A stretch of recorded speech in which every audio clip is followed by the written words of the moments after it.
28. Ug si Pedro mitubag kanila pag hinulsol kamo ug magpabautismo ang matag usa kaninyo sa ngalan ni Kristo tungod sa kapasayloan sa inyong mga sala ug madawat ninyo ang gasa nga mga Espiritu Santo. Tanawang aktual mga igsoon nga wali ni Pedro. Wala na siya moingon nga nagbautismo siya sa ngalan samahan sa anak ng Espiritu. No kay sila gud ang unang gisugod, sila gid mao inasayod. Ayaw mo kalain ako nga igalag mga igsoon. Kita amigo mang yuta, pero lahi lang tao. Sistema sa pagwali. Ako pud siya, di mo mudawat. Okay ra. Kay ang pulong sa Dios dili man ipamugos, pero ako lang gitagaan mga igsoon kay gayunan. Praise God, ang pulong sa Dios nga mamantala nato ni. Kay kung di ka mutuon ini, dili man para sa imo, para man ni atong nituo mga igsoon ug mga higala. Na gisugo sa Mateo 28:19. So kay naa may gisugo, naa na po'y nagtuman. So katong ilang pagtuman, mao to ang atong sundon. Dili kay dito ra gyud ka, maingon ka nga adili, dito ra ko ni Jesus musunod sa 28:19. Di ko mo sunod atong mga apostoles. Ayaw kog ina nga sayop ang mga apostoles mga igsoon sa ilang pagtuman. No? Kay diha sa Biblia, ang pagtuman sa mga apostoles puro gyud ngalan ni Ginoong Hesukristo. Tanawa, libro sa Buhat 2:38. Ug si Pedro mitubag kanila pag hinulsol kamo ug magpabautismo ang matag usa kaninyo sa ngalan ni Kristo tungod sa kapasayloan sa inyong mga sala ug madawat ninyo ang gasa nga mao ang Espiritu Santo. Atong gi paminaw ang usa ka wanis nga pastoritoy. Ini nga pastoritoy guys, puspusan ta ni taman nis makaigit ni. Okay. So ang iyang gistorya nga ang kurikulo nga bautismo sa pangalan ni Hesus. Mao kuno na ang kurik nga bautismo sa tubig. Mao na ni siya karon. Kini manggong wanis Pentecostal, di mangguni sila moadto og seminaryo. Magbasa-basa rin sila og Biblia dayon private interpretation dayon ang ilahang i-apply diha. Mao na nga nagkasurambaw ang doktrina ani.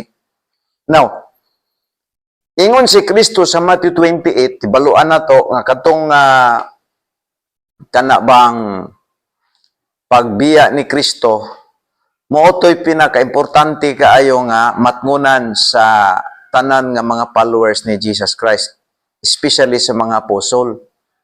Kay katong gihatag ni Kristo nga kanang kining gitawag nato nga instruction, final to. Mo to'y gitawag nato guys og final, di na to pwedeng utrohon. Pag ingon niya nga panglakaw ka mustibo kalibutan, iwali ang may balita, bautismo sila sa pangalan sa Ama ug Anak ug Espiritu Santo. Kana siya nga bautismo guys, mao gina siya ang instruction sa mga apostol nga mobautismo og tubig. So kani siya nahimo silang sayop kay wala sila'y klaro nga pag-interpret sa Bible. Sige lagbasa-basa himuan din nila og interpretation nga sayop. Now karon, pag ingon ni Kristo nga bautismo sila sa pangalan sa Ama ug Anak ug Espiritu Santo, Amahan, Anak, Espiritu Santo, final to. Dito pwedeng utrohon sa tao. Final to. Karon ang pangutana, kung bautismo sa tubig ang gamiton, kato, ngano man nga kana may gitugo ni Kristo nga bautismo nila.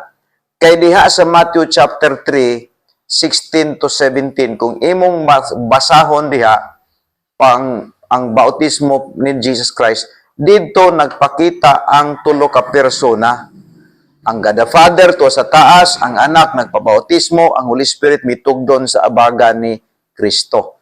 Mao na siya ang authority sa usa ka Dios sa tulo ka persona. Pero kaning wanis nganong di man siya motuo ana kay wanis man resulta man sa mga nagprotesta sa Katoliko, nagpataka yama-yama ang baba. Karon ang pangutana, unsa nga bautismo, kung bautismo sa tubig ang gamiton sa tinuod nga followers ni Kristo, Amahan, Anak, Espiritu Santo. Karon ang pangutana, Nagamit ba ang mga apostol ni ana nga bautismo? Yes, absolutely guys. Kay mao na agoy instruction ni Kristo nila. Karon ang iyang gibasa sa sa Acts 2:38. Unsa diin na nga bautismo diha? Nga ingon si Pedro, kinahanglan ang matag usa ka ninyo mga bautismo, maghinulsol ug magpabautismo sa pangalan ni Jesus aron madawat ninyo ang kapasayloan, aron madawat ng kapasayloan sa inyong mga sala og ang gasa sa Espiritu Santo. So kana siya guys nga bautismo nga gisulti ni Peter diha. Bautismo na sa Holy Spirit nga ang gamito nimo basta maluwas ka, mudawat ka ni Kristo, imong dawaton si Kristo nga imong bugtong og personal nga manluluwas. Kana bang moangkon ka ba? Kana bang giwali ni Pablo bitaw diha sa Roma 10:9 paingon sa 13 nga kung pinagi si mong waba ikaw magasugid nga si Jesus mong Ginoo kasi mo tukang gibanaw sa Dios ikaw maluwas. Muna siya, si Jesus Christ ang imong dawaton. So mao man na siya guys ang bautismo sa Espiritu Santo nga pinaagi sa imong pagdawat ni Kristo. Gisgutan ka na diha sa Efeso 1:13. Mudawat ka ba ni Jesus ba? So muna siya ang bautismo sa Espiritu Santo nga kung makadungog ka sa maayong balita, mudawat ka mingon ang preacher, dawaton ba nimo si Jesus? Nga imong manuluwas, maka yes, o dawaton. Mao na siya ang gisulti ni Peter. Kini sayop ni kay ang bautismo sa Espiritu Santo gigamit nila sa bautismo sa tubig. Karon ang pangutana, valid ba na nga bautismo? Disvalid na siya guys. Kay wa may Pentecostal panahon. Asa man si Kristo nagpabautismo, di ba dito ni John the Baptist? Kani piki ni. Piki ni. Apil ni sa abugo ni Kristo sa Matthew 7:21-23. Kang gi-allow ni Kristo nga magbautismo og tubig nga Amahan, Anak, Espiritu Santo. Baptist ra. O kani, abog ni. Bisan pag unsaon ni pag-atik-atik, wa man po ni seminaryo, di man ni mo adtog seminaryo, basa-basa ra man nila, atik-atik ba, private interpretation. Muna nga bagsak ni, apil ni sa abo guys. Oh my God! Wow! Oh my God! Wow!